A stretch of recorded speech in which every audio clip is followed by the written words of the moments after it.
అవిధేయుడైన చేసి విధేయుడైన వీడు దేవుని సేవకుడు మాటకు విధేయురాలు. భక్తులంతా తీర్చబడింది. తన పిల్లలను రక్షించుకోవాలి. ఆ దైవదాసుడు చెప్పింది తూచా తప్పకుండా చేసి అలాగా దేవుని బిడ్డలో చెప్పింది చేయగలిగి విధేయత. గేచి అలా చేయలేదు.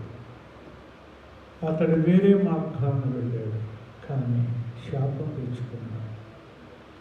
మన జీవితంలో దేవుని సేవకుల మాట విని వారికి లోబడి మన గొప్ప దేవుని చూద్దాం. పరిశుద్ధులైన తండ్రి, కనికరించండి. ఫెలోషిప్లో మాకు నేర్పిన చక్కటి విధేయత పక్కే ఉన్నాను. అది అంచెం వరకు మాకు దయచేయండి. తండ్రి, సహాయం చేయండి. ఎన్ని గద్దెంపులు ఇచ్చారు తండ్రి దైవదాసులు, దానికి లోబొట్టు మాకు నేర్పారు తండ్రి. మరణాంతరము దేవుని బిడ్డల గద్దెంపు నాకు తైలాభిషేకం అన్నాడు దావీదు. అలాగే తైలాభిషేకంగా మాకు చేశాం. ఇంకా ఆ విధేయత కలిగి ఉండటం మాకు నేర్పండి. యేసు నామమును పెట్టాడు విశ్వనామ తండ్రి. జయనందంతో త్వరగా ముగించాలి కాబట్టి జయనందంతా కూడా చెరువుతాను. కిషోర్ కమాన్.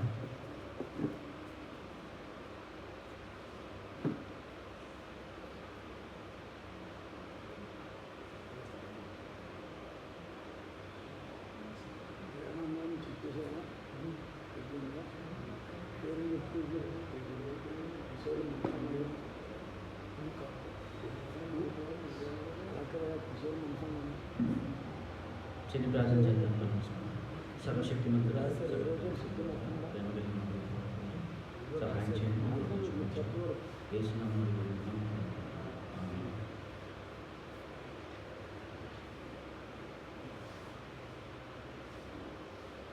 దేవునికి ఉండేటువంటి గొప్ప లక్షణం ఏంటంటే పరిశుద్ధత. పరిశుద్ధత అనేది చాలా ముఖ్యం. ఎందుకంటే మరి మన దేవుడు పరిశుద్ధుడే ఉన్నాడు, మనము పరిశుద్ధంగా ఉండాలి. మరి అసలు పరిశుద్ధత అంటే ఏంటి చెప్పండి? ఎవరు? పరిశుద్ధత అందరికీ తెలుసు కదా. అసలు పరిశుద్ధత అంటే ఏంటి అంటే జనరల్గా మనం పవిత్రత తెలుసు, పరిశుభ్రం తెలుసు, పవిత్రత తెలుసు. పరిశుద్ధత అన్నది అసలు ఈ మూడింటికి తేడా. అంటే పరిశుభ్రం అంటే శుభ్రంగా ఉంచుకోవాలి, పవిత్రత అంటే మనం పవిత్రంగా, మరి పరిశుద్ధత అంటే పరిశుద్ధంగా. సరే, మనం చూద్దామండి ఒకసారి. పరిశుద్ధత అంటే అసలు మరి దేవుడు దాన్ని ఎలా నిర్వచిస్తున్నారో ఒకసారి మనం చూద్దాం. నిర్గమకాండము 15:11 చదవండి. అక్కడ మన టైం లేదు కనుక నేనే సింపుల్గా చదివేస్తానండి. అక్కడ పరిశుద్ధతను బట్టి నీవు మహనీయుడు. దేవుడు ఎలాంటి వాడండి?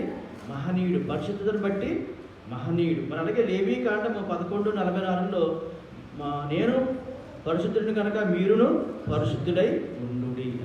అంటే మరి ఆయన యొక్క పరిశుద్ధత మనం ఎలాగ అర్థం చేసుకోవచ్చు అంటే అసలు పరిశుద్ధత నిర్వచనం ఏంటంటే హిబ్రూలో కట్ అండ్ సెపరేట్ అంటే సెట్ అపార్ట్.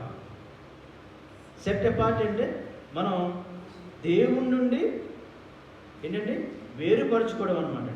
సెట్ అపార్ట్ అంటే ప్రత్యేకంగా ఉండడం. అంటే వేరుపరచుకోవడం అంటే ఈ లోకానికి పాపానికి వేరుపరుచుకుని దేవునికి మాత్రమే చెందేవారుగా ఉండడమే పరిశుద్ధత.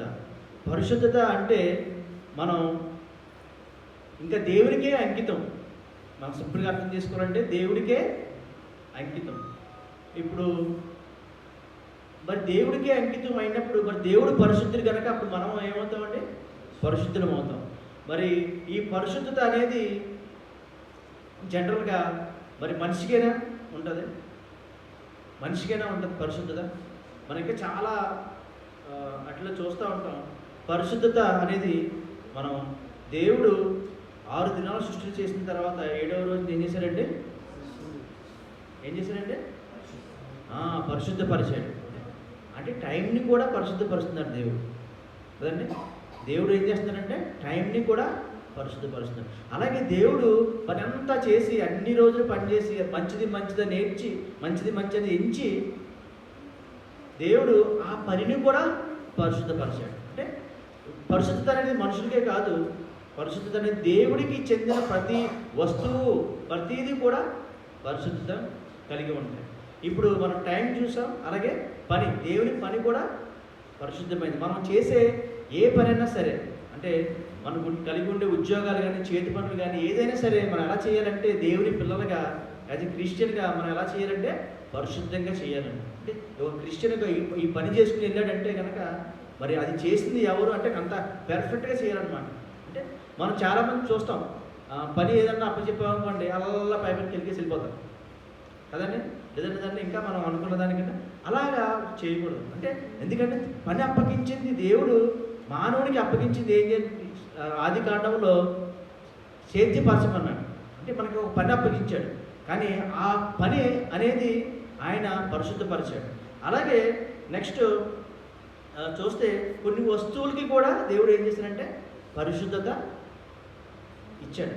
మరి దేవుని యొక్క మందహాసంలో చూస్తే మందహాసం కానీ మరి ఆయన కొన్ని వస్తువుల్ని ఏం చేశాడంటే పరిశుద్ధపరచాడు. మన టైం లేదు కానీ ఇంకా సింపుల్గా చెప్పేస్తున్నానండి. సో ఇలాగా మనం చూస్తే చాలా మన టైం కానీ పనిని కానీ వస్తువులు కానీ అలాగే ప్లేసెస్ కూడా. అంటే ప్లేసెస్ అంటే దేవుడి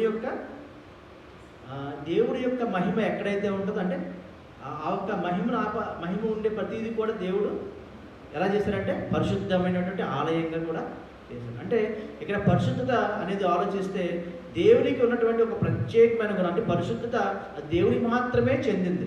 ఒక వస్తువు ఉందనుకోండి, ఆలయంలో ఉపయోగించే వస్తువు, అది పరిశుద్ధత కలిగింది. అంటే ఈ మైకు ఇప్పుడు దేనికి వాడబడుతుంది అంటే దేవుని పని మాత్రమే. అంటే ఇది పరిశుద్ధమే.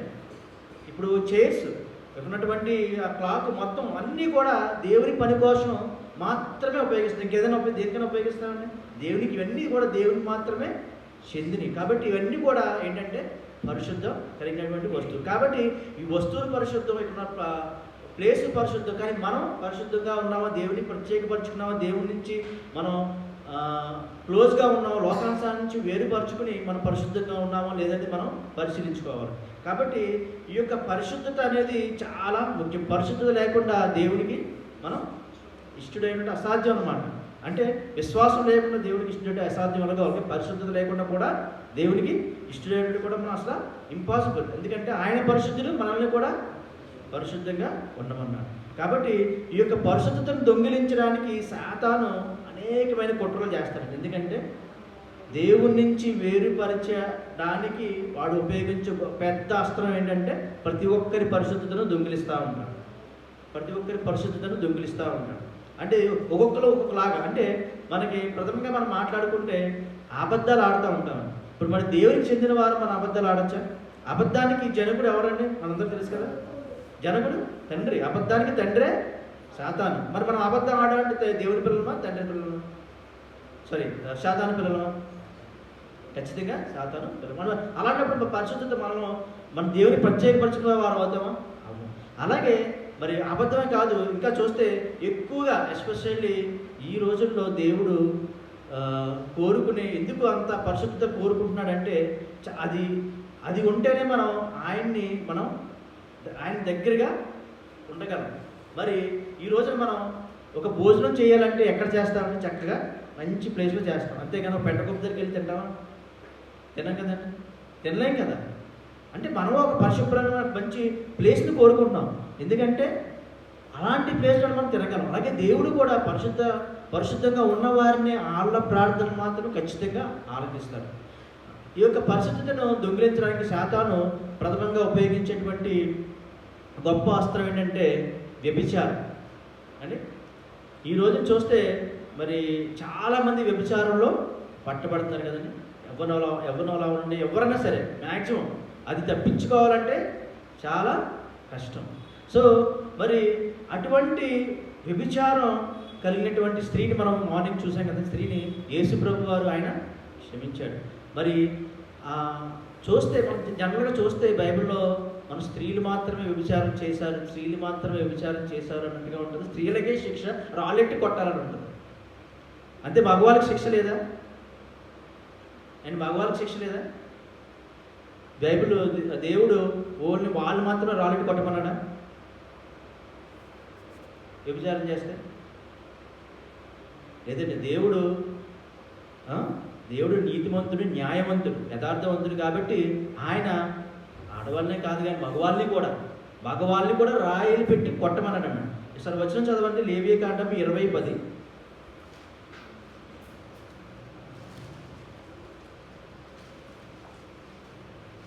ఎవరైనా చదవండి గట్టిగా. వరుని భార్యతో వ్యభిచరించిన వానికి అనగా తన పొరుగు వాని భార్యతో వ్యభిచరించిన వారికి ఆ వ్యభిచారానికి మరణశిక్ష విధింపవలెను. తన తండ్రి భార్యతో చాలు. సో లేవియకాండం 20:10. ఓకే. వరుని భార్యతో వివరించు వానికి అనగా తన పొరుగు వాని భార్యతో వివరించు వానికి వ్యభిచారానికి మరణశిక్ష విధింపవలను. జనరల్గా మరణశిక్ష ఎలా విధిస్తారంటే అకార్డింగ్ టు మోసెస్ ధర్మశాస్త్రం ప్రకారం రాళ్ళు పెట్టి కొడతారన్నమాట. సో రాళ్ళు పెట్టి కొట్టాలంటే కనుక మరి వాళ్ళు వ్యభిచరించిన తర్వాత 2 సాక్షులు ఉంటే కనుక ఖచ్చితంగా వాళ్ళని రాళ్ళు పెట్టి చంపేస్తారు. మనం అలాంటి యొక్క చదవాలంటే కనుక ద్వితీయోపదేశకాండం 17:6 చదవండి.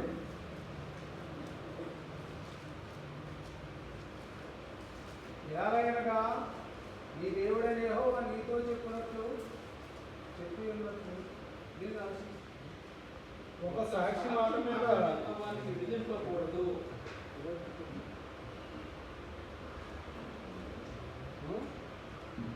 ఏంటండి? ఒక సాక్షి మాట మీద విధింపకూడదు. అవునండి, అంటే అక్కడ 2 కావాలని అర్థమవుతుంది. అంటే 2 సాక్షులు ఉంటే మరి వాళ్ళని ఏం చేయాలంటే మరణశిక్ష విధింపవచ్చు. అలాగే 22, 23 నుంచి 24 చదివితే కనుక మీరు ఇంటికి చదవండి. సేమ్ ద్వితీయోపదేశకాండము 22వ అధ్యాయం 23 నుంచి 24 చదివితే మరి అక్కడ బోత్ మెన్ అంటే మగవాళ్ళకి ఆడవాళ్ళకి కూడా దేవుడు ఏం చేస్తున్నాడంటే శిక్ష విధిస్తున్నాడు. కాకపోతే ఏంటంటే మరి యేసు ప్రభు వారు మరి ఆమెని కరుణించి క్షమించడం, అటువంటి ఆ సిచ్యువేషన్లో పట్టబడినటువంటి అతను పారిపోయి ఉండొచ్చు. అది నా అభిప్రాయం ఏంటంటే పారిపోయి ఉన్నప్పుడు ఈవిడ మాత్రమే అక్కడ దొరికింది కాబట్టి ఈవిని తీసుకొచ్చారని నేను అభిప్రాయపడుతున్నాను. కాబట్టి దేవుడు ఎప్పుడు కూడా పక్షపాతి కాదు. కాబట్టి మగవాళ్ళకేమి ఆడవాళ్ళకేమి మరి ఇద్దరికీ సమానంగానే శిక్ష అనేది విధించారు కదండి. సో జనరల్గా మనం బైబిల్ చదువుతున్నప్పుడు చాలాసార్లు ఆడవాళ్ళని తక్కువగా చూశాడని మనకు అనిపిస్తుందా లేదా చెప్పండి? అనిపిస్తుందా? ఈ అధ్యాయం చదవండి ఒకసారి. కీర్తనలు 127, 3 నుంచి 4.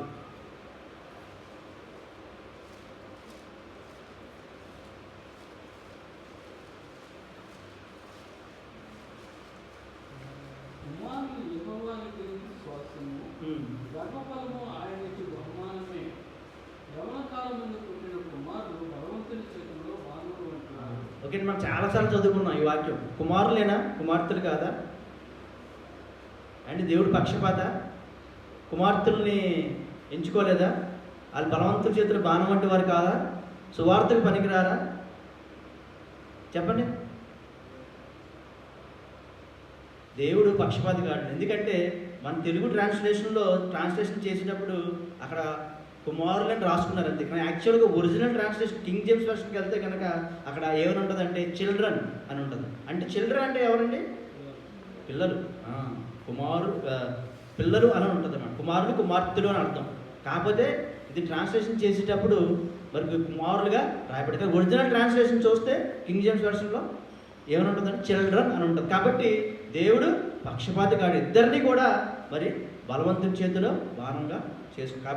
కాబట్టి మనం కొన్ని మనం ఎలాగా పరిగణిస్తామంటే మన దేవుడు ఎక్కడో పక్షపాతిగా కొంతమందికి చదువుతున్నప్పుడు కొన్ని డౌట్స్ వస్తాయి కదండి. కాబట్టి దేవుడు ఎప్పుడు కూడా పక్షపాతి కాడనమాట. దేవుడు ఆయన నీతిమంతుడు, న్యాయవంతుడు కనుక మనం ఎప్పుడూ కూడా ఆయన విషయంలో మనం ఎప్పుడు తప్పుగా ఎంచకూడదు. కాబట్టి మనం జనరల్గా చూస్తే అసలు వ్యభిచారం ఎంత ఎందుకు చెప్తున్నానంటే, టైం ఉంటే కనుక నా సాక్ష్యాన్ని పంచుకుందామని చూస్తున్నాను, కాబట్టి టైం లేదనిపిస్తుంది. కాబట్టి డెఫినేషన్స్ కొద్దిగా మీకు చెప్పి నేను ముగిస్తాను. సో జనరల్గా వ్యభిచారం అంటే మనందరికీ తెలుసండి. అంటే పెళ్ళైన వాళ్ళు, భర్త కానీ భార్య కానీ, వాళ్ళు చేసేటువంటి పాపాన్ని బట్టి వ్యభిచారం అంటారు. అదే పెళ్ళి అవ్వకుండా ముందు చేసే వాళ్ళని ఏమంటారండి? జారత్వం కదండి. ఓకే, మరి అలాగే వేశ్యలు అంటే వేశ్యలు అంటారు కదా, వేశ్యవృత్తి. మరి వాళ్ళని ఏమంటారు? ప్రాస్టిట్యూషన్. వాళ్ళని ఏమంటారంటే డబ్బులు తీసుకుని అదొక వృత్తిగా చేసుకునే వాళ్ళని వేశ్యులు అంటారు. అంటే ఇక్కడ వ్యభిచారం చేసేవారు, వేశ్యవృత్తి చేసేవారు, అలాగే జారత్వం చేసేవారు, ఇదేది కూడా దేవుడు అసలు అంగీకరించాడు అనమాట.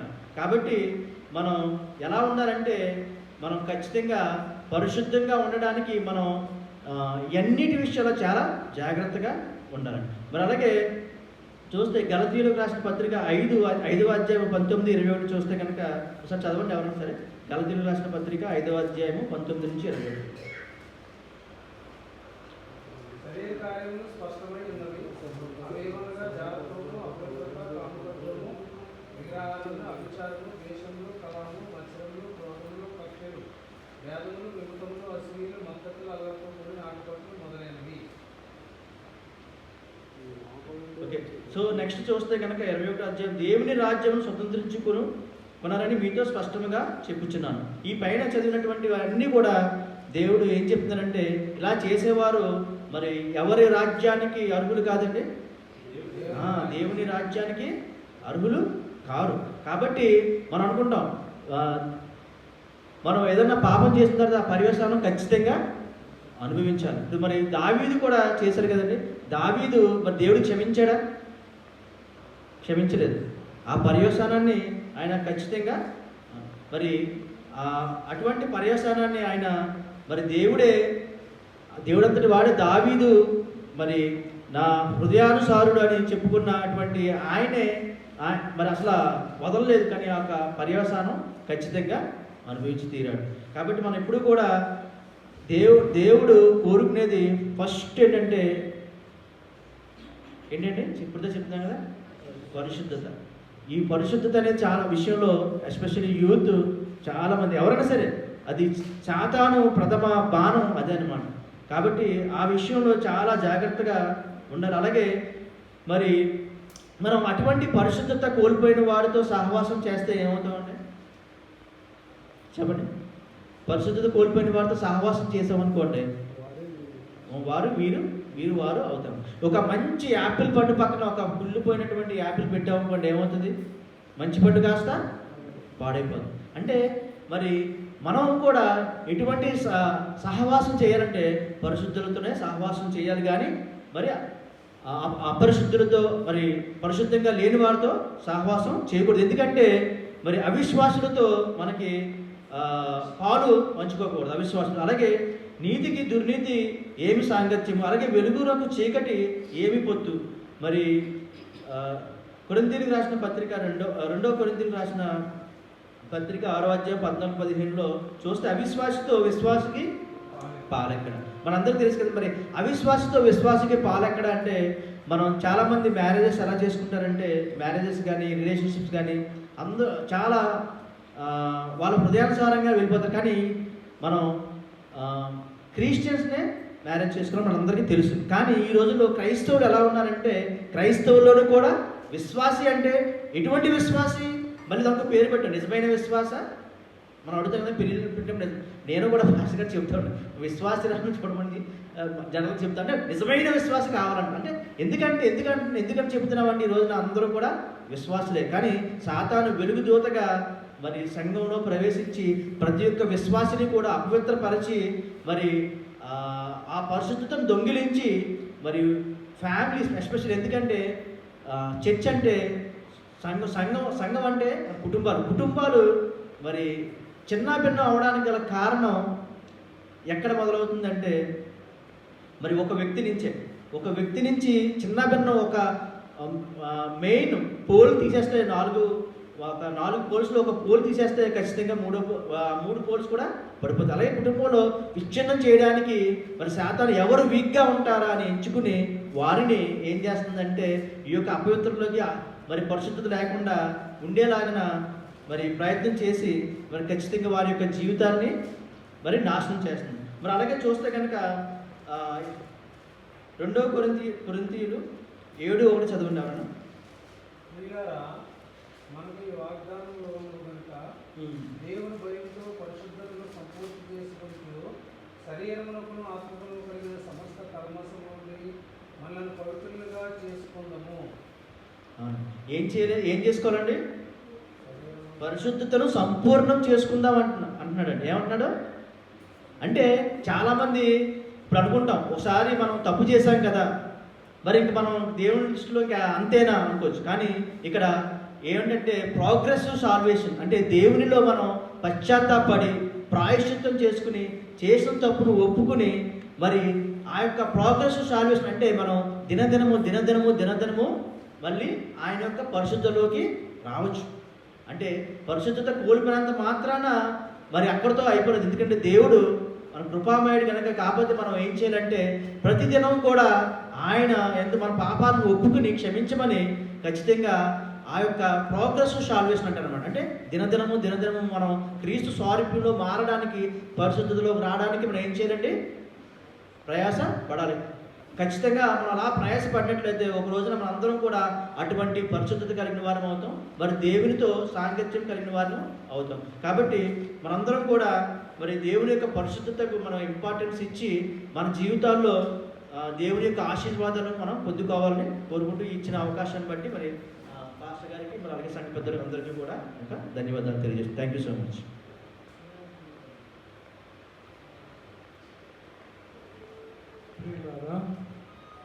చాలా ముఖ్యమైన చిన్న సమయం తమ్ముడికి ఇచ్చాను, కానీ ముఖ్యమైన సబ్జెక్ట్ పరిశుద్ధంగా ఉండాలి.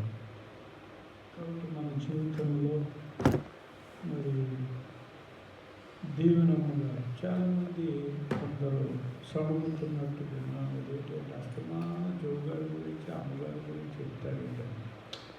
దయతో క్షమించండి, నాకు అలాంటి పాఠాలు నేర్చుకున్నాను. అమ్మగారు పరిశుద్ధుల గురించి ఎక్కువ చెప్పారు, ఎలా ఉన్నారు, అందుకని లక్షణాలు మారిపోయారు, గొప్ప మారిపోయారు. కానీ పరిశుద్ధత లేకుండా దేవుని మనం చూడాలి. కాబట్టి మన జీవితంలో మన ముందు ఉన్నటువంటి భక్తుల యొక్క ఆదర్శాలను తీసుకోవాలి ప్రభు దగ్గర. దేవుని ఇంకా టైం ఎక్కువ తీసుకోండి. నేను 20 minutes ముందే ముగించేస్తాను.